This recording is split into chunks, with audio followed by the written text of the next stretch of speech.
Ambassador Velthari stood at the edge of the landing platform and watched the sky turn orange with the light of entering ships. His forearms hung loose at his sides. His blue skin had gone pale with exhaustion. For 3 weeks, he had sent messages to every corner of the galaxy, begging for help. The HFY swarm was coming. His people were going to die. Most species had sent their regrets. The Morani said they could not spare soldiers.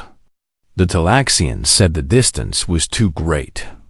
The Vorn simply did not reply at all. Velthari understood. The swarm had destroyed 12 civilizations in the past century. No one wanted to be the 13th dot. Then the humans answered. Velthari had never met a human before. He knew them only from reports and rumors. They were a young species, barely 500 years into space travel. They were small, soft, and short-lived. They had no natural weapons, no armor, no venom. By every measure, they should have been prey. But the reports said something else too. They said humans were crazy. They said humans did not know when to quit. They said humans would fight until their bodies broke and then fight some more. Velthari had dismissed these stories as exaggeration. Every species had legends about itself. The first transport ship touched down with a heavy thud. Steam rose from its landing gear. The cargo door opened slowly, and Velthari held his breath. Humans poured out like water from a broken dam. Hundreds of them. Then thousands. They carried bags and boxes and weapons of every kind. Some wore military uniforms. Others wore simple clothes, work boots, farming jackets. A few looked like they had come straight from their jobs. Velthari saw a woman, still wearing a medical coat with a hospital name on its pocket. He counted the ships as they landed. 1, 5, 12, 20. More kept coming. A young human woman walked toward him through the crowd. She was small, even by human standards. Her black hair was cut short and her face was round and tired. She wore armor that did not fit quite right, like she had borrowed it from someone larger. Ambassador Velthari? She asked. Her voice was calm and steady. Yes, I am Velthari. He paused, struggling to find words. How many of you are there? 12,000 on these ships. More are coming. They are a few days behind us. She held out her hand in the human gesture of greeting. My name is Yuna. I am coordinating the volunteer forces. Velthari took her hand carefully. Human skin was so soft, so fragile. He could feel her bones beneath the flesh. Volunteer forces, he repeated. You are not military? Yuna shook her head. Some are. Most are not. When your message reached Earth, people started signing up.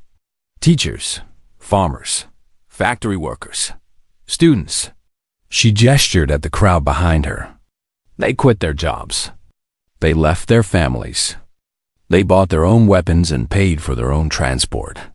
But why? Velthari could not understand. This is not your war. The swarm has never attacked human worlds. You have nothing to gain here. The Yuna was quiet for a moment. Around them, humans were unloading supplies and setting up tents. Some were already helping Sindari workers carry equipment. A tall human man was teaching a group of Sindari children a clapping game, and their laughter cut through the noise of the landing field. We saw the footage, Yuna said finally, from your outer colonies. We saw what the swarm did to your cities. We saw your people running. We saw the bodies. Her voice did not shake, but something in her eyes grew hard. We saw children, Ambassador. Sindari children lying dead in the streets. And we decided that we could not look at that and do nothing. Velthari felt something strange in his chest. In all his years as a diplomat, he had learned one truth about the galaxy. Every species acted in its own interest. Every alliance was a calculation. Every friendship had a price, but these humans had crossed half a galaxy to die for strangers. The swarm will reach the capital in 16 days, he said slowly. Our military estimates a 12% chance of survival. Do your people understand this? Yuna nodded. We told them. They came anyway. They will die here. Most of them. Perhaps all of them. Yes. Yuna looked back at her people. A young man was helping an elderly human woman adjust her pack. 2 soldiers were sharing food with a group of Sindari refugees. A medic was already treating a local worker who had injured his hand. They know. But they decided that some things are worth dying for. And protecting innocent people is one of those things. Valthari wanted to argue. He wanted to tell her that this was foolish, that her people should go home, that there was no shame in survival. But the words would not come. Instead, he watched a human soldier kneel down to comfort a crying Sindari child. The soldier did not speak the child's language. The child did not understand human words. But the soldier held the child gently and hummed a soft song until the tears stopped in that moment. Valthari began to understand why the galaxy feared humans.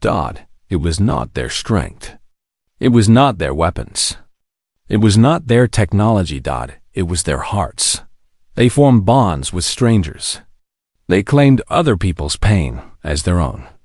They looked at a dying world full of aliens they had never met and said, "This is our fight now." And that kind of love, Valthari realized, was the most dangerous force in the universe. "Where do you need us, Ambassador?" Yuna asked. Valthari straightened his back. For the first time in weeks, he felt something other than despair. "Come with me," he said. "We have much work to do." The sun set slowly over Sindari Prime, painting the sky in shades of purple and gold. Valthari walked through the human camp with quiet footsteps. Around him, 12,000 humans prepared for what might be their last night alive. The swarm would arrive at dawn. Scout ships had confirmed it. 2 million creatures, hungry and endless, moving across the land like a black tide. The Sindari military had updated their survival estimate. It was now 8%. Valthari expected to find the humans afraid. He expected panic, tears, regret. He expected them to be making peace with their deaths. Instead, he found them living. Near the medical tents, a young man named Do-Yun was teaching Sindari nurses how to treat human wounds. He spoke slowly and clearly, using simple words and hand gestures. When his translator made mistakes, he laughed and tried again. The Sindari nurses laughed with him. For a moment, they all forgot about the coming darkness. "Human blood is red," Do-Hyun explained, holding up a bag of medical supplies. "If you see red, put pressure on it." Simple, yes? A Sindari nurse asked a question that the translator turned into nonsense. Do-Hyun tilted his head, thought for a moment, then mimed the action of pressing down on a wound. The nurse nodded and copied him. "Good," Do-Hyun said with a bright smile. "You learn fast. Tomorrow, you will save many lives." Valthari moved on. In the center of the camp, a group of soldiers sat in a circle, playing a game with small paper cards. They bet ration packs and small treasures from home. A woman with short gray hair won a hand and cheered loudly. The others groaned and threw their cards at her in mock anger. "Minji, you cheat!" One soldier accused. The gray-haired woman named Minji grinned. "I do not cheat. I am simply better than all of you." They laughed. They laughed like people who had forgotten that death was coming. Or perhaps Valthari thought, like people who had accepted it and decided to enjoy their remaining hours anyway. He found Yuna standing alone at the edge of the camp, looking out at the distant mountains. The swarm would come through the valley between those peaks. By this time tomorrow, that beautiful landscape would be covered in bodies. "You should rest," Valthari said. Yuna shook her head. "I cannot sleep. Too many thoughts.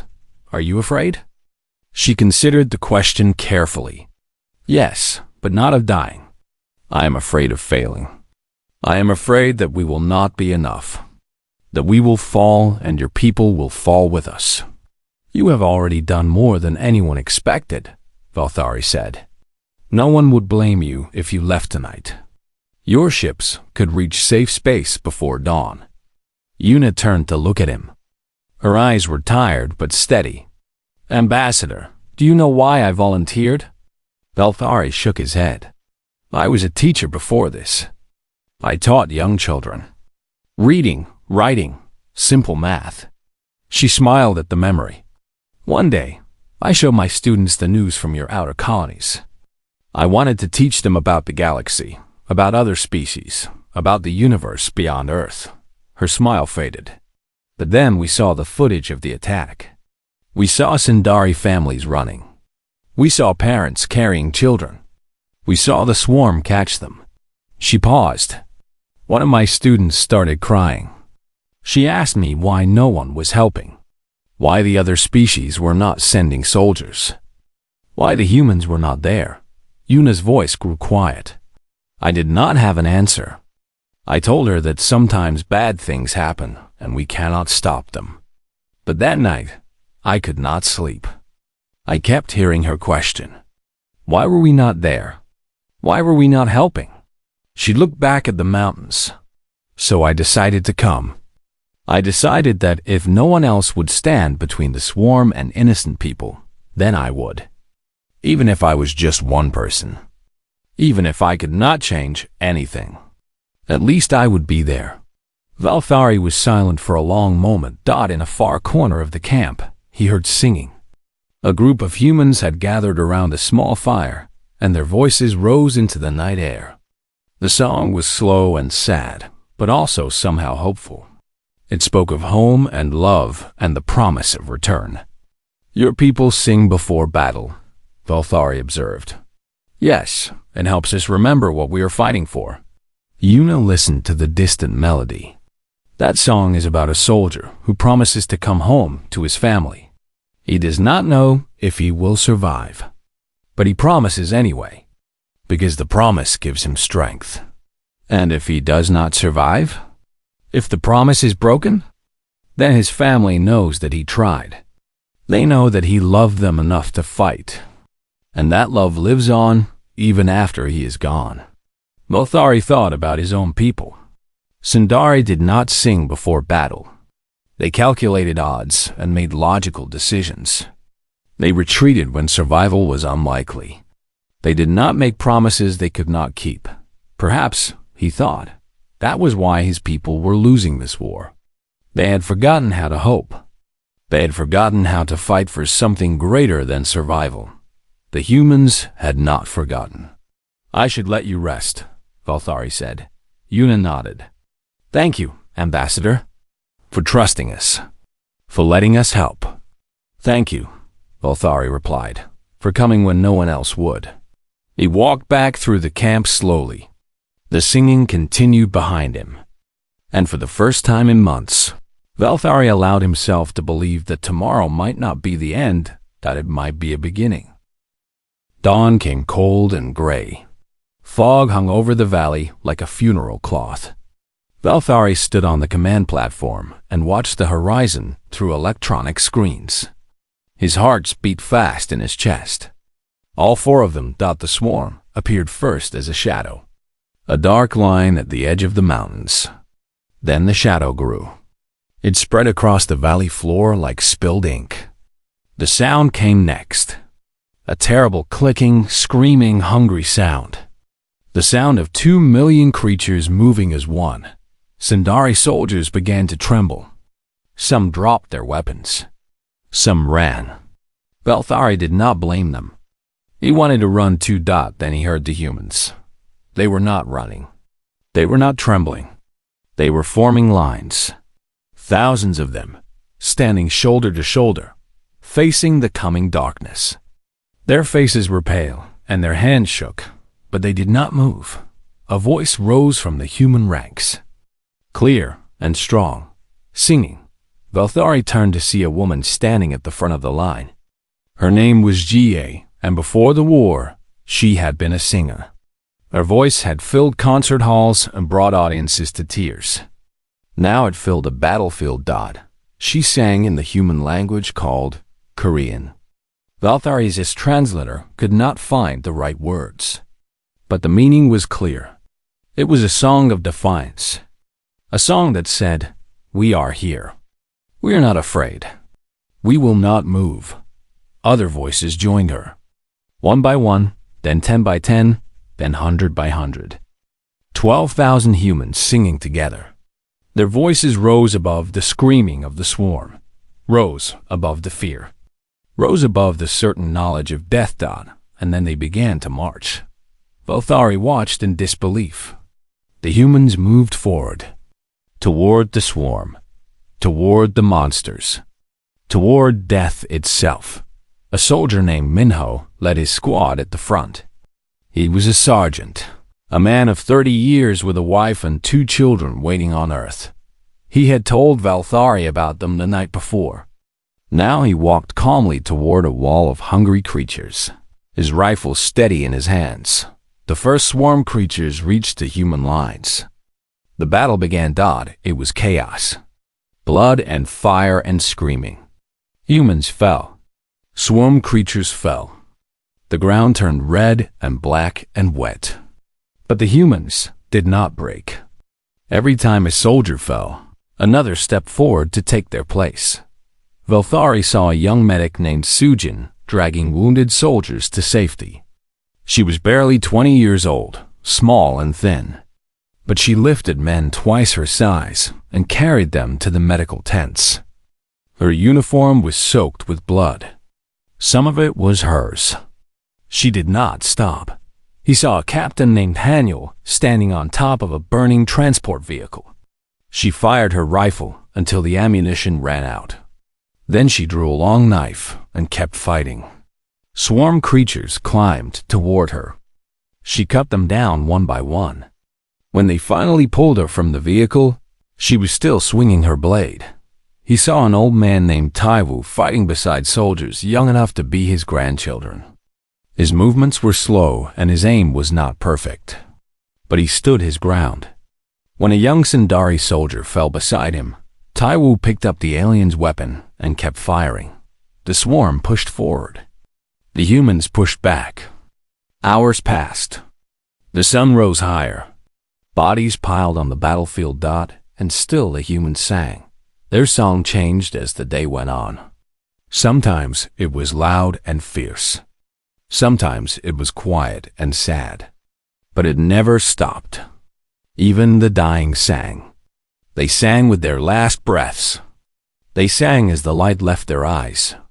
Valthari did not understand it. By every calculation, the humans should have broken. They were outnumbered. They were outmatched. They were dying in terrible numbers. Any rational species would have retreated. But humans, he was learning, were not rational. They did not fight because they expected to win. They fought because fighting was the right thing to do.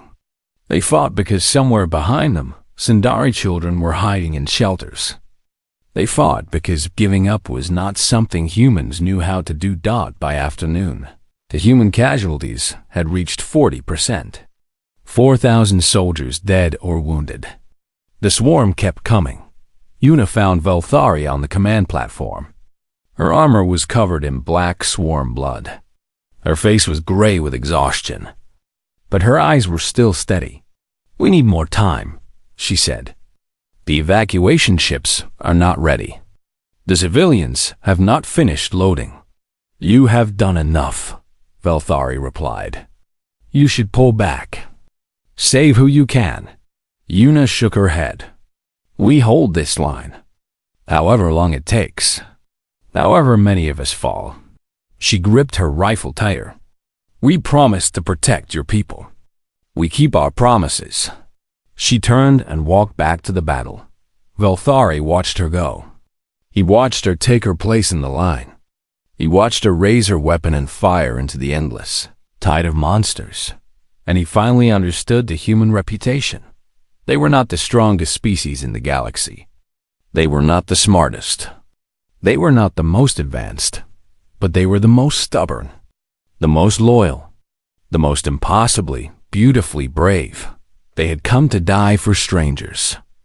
And they were keeping their word. The sun began to set. The battle raged on, and the humans held the line. The second day of battle began without sunrise. Smoke blocked the sky. Fires burned across the valley. The air smelled like death. Velthari had not slept. He stood on the command platform and watched the numbers change on his screens. Human casualties, 60%. 7,000 soldiers down. The remaining 5,000 were exhausted, wounded, running low on ammunition. The swarm had lost 10 times that number. But the swarm did not care about losses. The swarm did not get tired. The swarm just kept coming. A communication signal reached the platform. It was broadcast on every frequency, every channel, every device on the battlefield. A single phrase, repeated over and over by human voices. Hold the line. Hold the line. Hold the line. Velthari looked at the battlefield below. The humans were not retreating.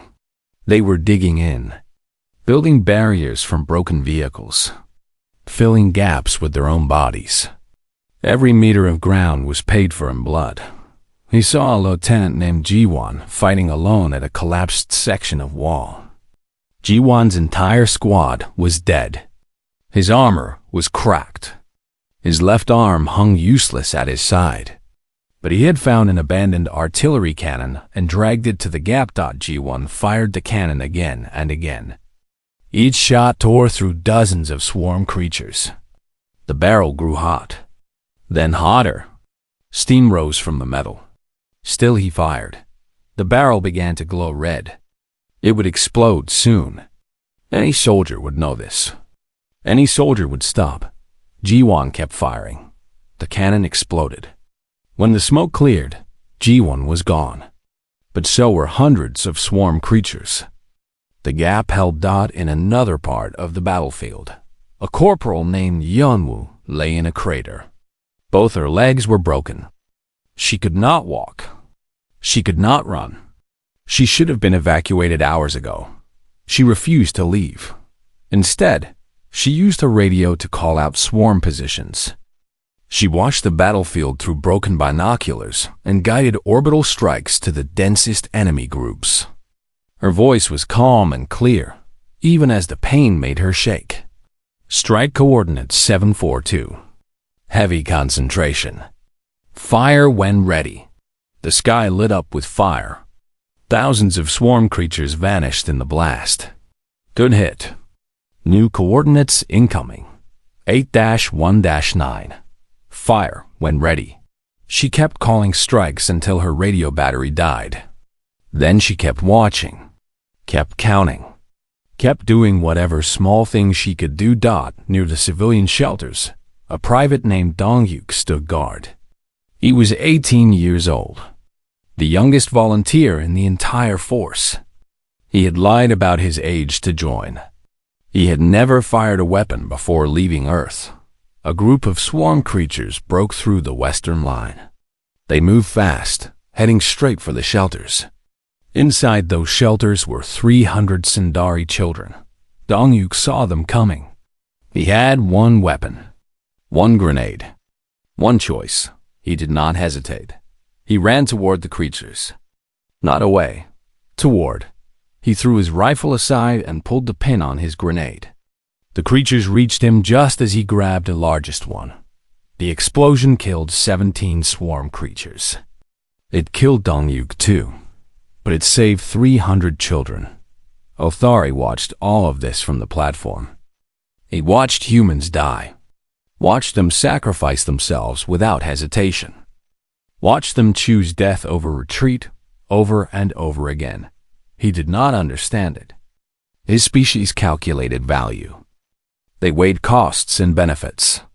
They would never trade one life for 17 enemy lives and 300 saved civilians. The math did not work that way, but humans did not do math. Humans did something else. Something that looked like madness. something that looked like love. The swarm's advance began to slow.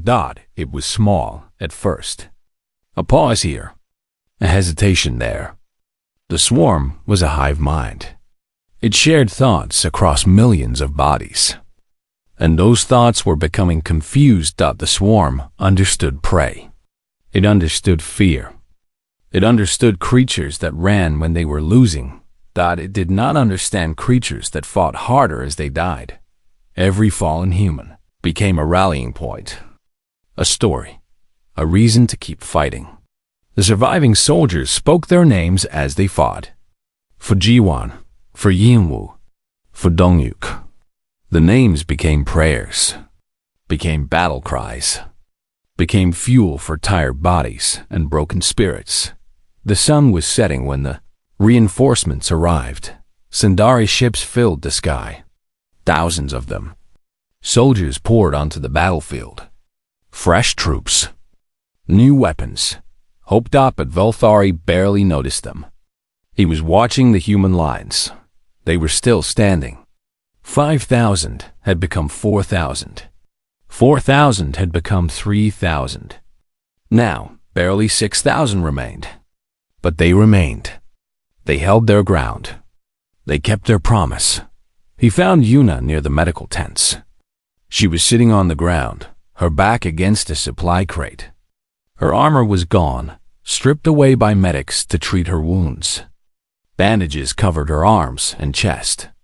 Blood soaked through them, but she was alive. "We held," she whispered when she saw him. Her voice was barely a sound. "You held," Velthari agreed. His own voice shook. "Against everything." "You held." Yuna closed her eyes. A tear ran down her cheek. "I told them we would. I promised. You kept your promise." Around them, the battle was ending. The swarm was retreating. The first retreat in the history of the war. And at the center of it all, 6,000 humans stood among their fallen friends. Too tired to cheer, too proud to fall. They had done the impossible. They had held the line. 10 years passed. The war ended in the third year. The swarm, broken at Sindari Prime and hunted across a dozen systems, finally surrendered. They returned to their home worlds and never left again. The galaxy was safe, but for Velthari, the war's end was not the real story. The real story was what came after. He retired from his position as ambassador. He sold his home. He bought a small ship and began to travel. He visited hundreds of worlds. He met thousands of species. And everywhere he went, he asked the same question. Why does the galaxy fear humans? The answers surprised him. On a mining world near the Galactic Rim, a foreman told him about a human engineer who stayed behind during a reactor failure. She sealed herself inside the radiation zone and fixed the problem manually. She saved 400 workers. She died 3 days later from the exposure. On a trading station, a merchant told him about a human captain who rammed his cargo ship into a pirate vessel.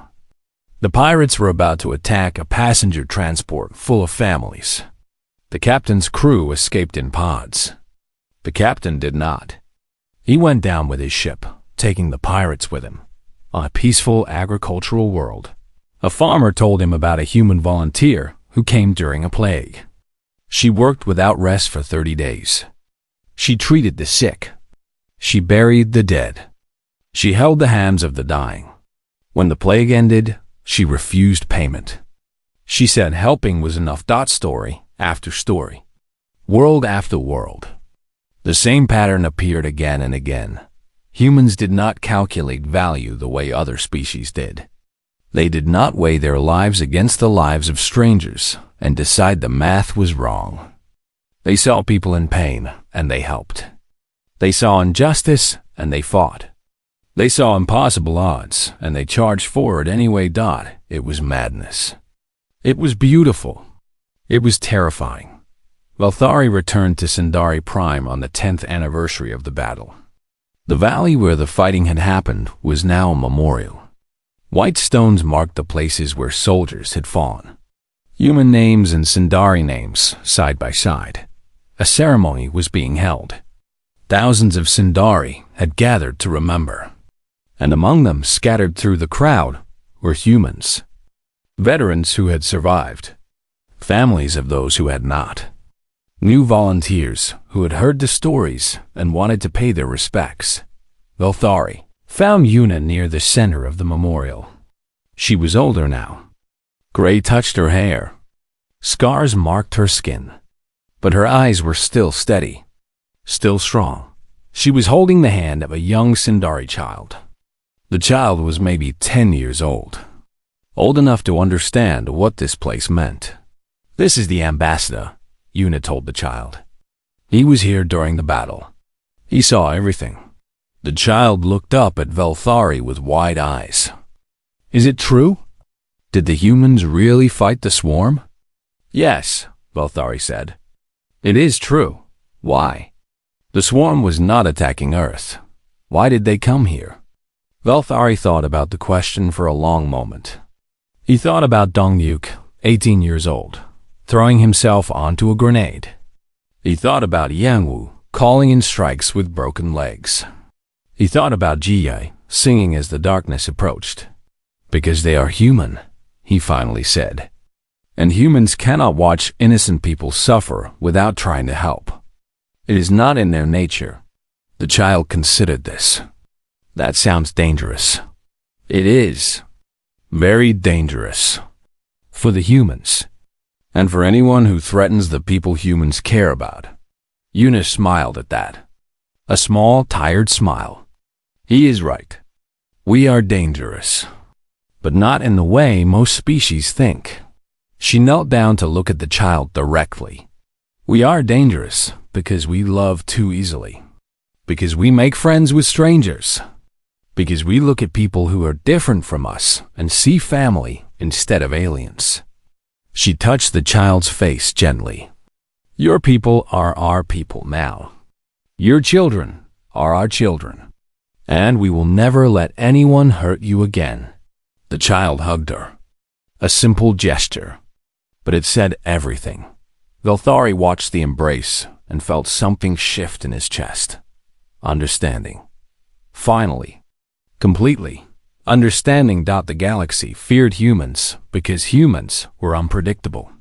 Because humans formed bonds that did not make logical sense. Because humans would cross a galaxy and die for people they had never met, simply because those people needed help. Every tyrant, every warlord, every hungry swarm in the universe understood conquest. They understood territory. They understood the cold math of power. Humans did not operate by that math. Humans operated by love. And love, Velthari now knew, was the most dangerous force in the universe. After the ceremony, he found Yuna again. They stood together at the edge of the memorial, looking out at the valley where so many had fallen. "I have traveled far," Velthari said. "I have heard many stories about your species, but I still do not fully understand. How do you do it? How do you keep loving, keep fighting, keep sacrificing, when the cost is so high?" Yuna thought about the question. The wind moved through her gray hair. "We do not know how to stop," she said finally. "We see someone suffering and something inside us breaks. We have to help, even when it hurts us, even when it kills us. It is just who we are." She looked at him with those steady, ancient eyes. "That is the human reputation. Not strength, not intelligence, not technology." She smiled. "Just stubborn, foolish, impossible love." Velthari nodded slowly. He understood now. After 10 years of searching, he finally understood. The galaxy was right to fear humans, but they were also right to hope. Because somewhere in the universe, whenever darkness fell and innocent people cried for help, the humans would come. They would always come, and they would never, ever give up.